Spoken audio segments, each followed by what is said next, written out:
Et vous écrivez tellement que je me rappelle une fois, vous avez dit le pire des brouillons est préférable au papier blanc. C'est un secret? Oui, au fond, ce n'est pas un secret, mais c'est une technique. Ah oui. Le pire des brouillons, effectivement, est préférable au papier blanc. Et cela veut dire que il est bon que l'exercice soit quotidien. C'est-à-dire, il faut constamment écrire, mais il faut éviter de trop publier. Parce que celui qui publie trop, il s'épuise rapidement, soit qu'il se répète et il devient parfois lassant.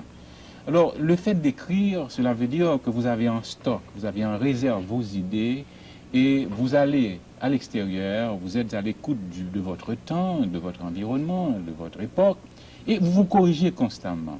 Et quand le produit sort, ça veut dire qu'il a mûri. Docteur Hubert de Onsré, il y a plein de choses que vous avez dit. En 1971, vous vous êtes posé la question, où va notre système d'éducation? Oui, je me suis posé la question en 1971, vous l'avez dit, et je me la pose encore. Non pas que d'autres n'aient pas essayé de répondre aussi à la même question, mais je continue de me demander si notre système d'éducation, en dépit des efforts des uns et des autres, est encore engagé dans un processus de développement. Je me demande encore dans quelle mesure l'école haïtienne forme-t-elle des individus aptes à assumer les exigences de notre processus de développement. Je me pose encore la question de savoir si les jeunes gens et les jeunes filles qui sortent de nos salles de classe, qui sortent de notre université, ou bien de nos centres d'enseignement technique et professionnel, si ces jeunes gens et ces jeunes filles ont une vision claire des problèmes du milieu, si ces jeunes gens et ces jeunes filles ont trouvé dans le milieu scolaire les instruments de perception et d'action qui sont indispensables aux grandes transformations de notre milieu. Oui, c'est un problème sérieux, mais certains disent eux-mêmes que cela est dû au bilinguisme haïtien. Ah, le bilinguisme, le fameux problème qui a soulevé tant de passions. Et il faut dire que c'est l'un des problèmes les plus discutés de notre pays.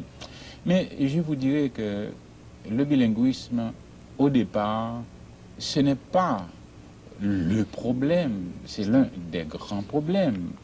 Et puis, nous ne sommes pas une société bilingue.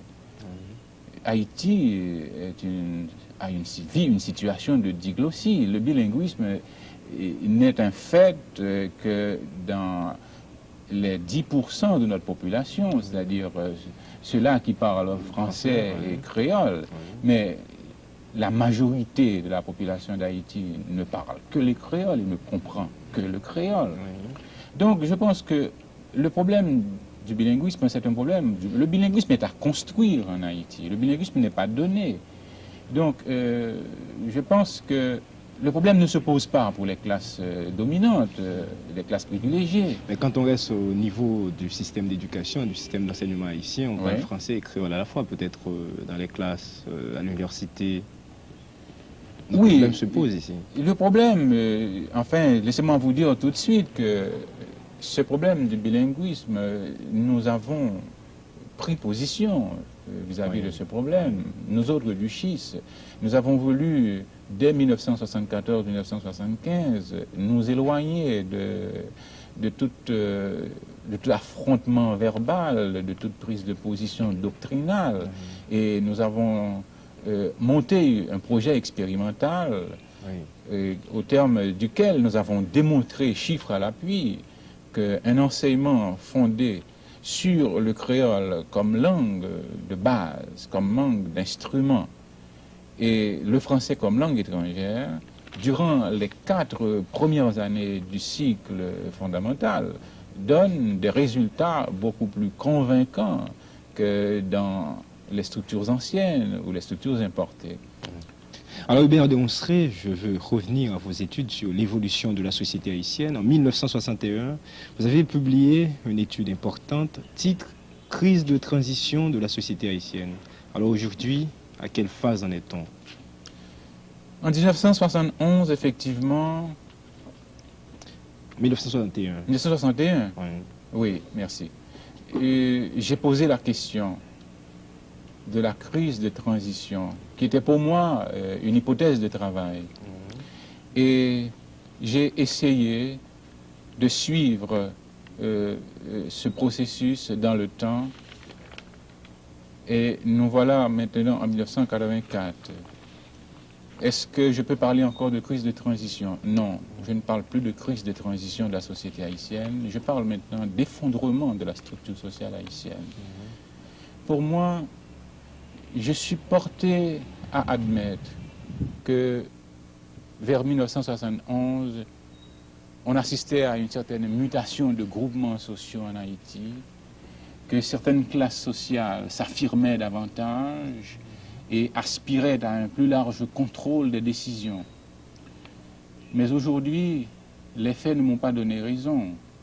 Je pense que la société haïtienne d'aujourd'hui devrait abandonner certains clichés, devrait abandonner certains a priorismes. Je crois que la société haïtienne d'aujourd'hui devrait se repenser. Et ce n'est pas une situation de transition, je le redis encore, c'est une société qui s'est effondrée.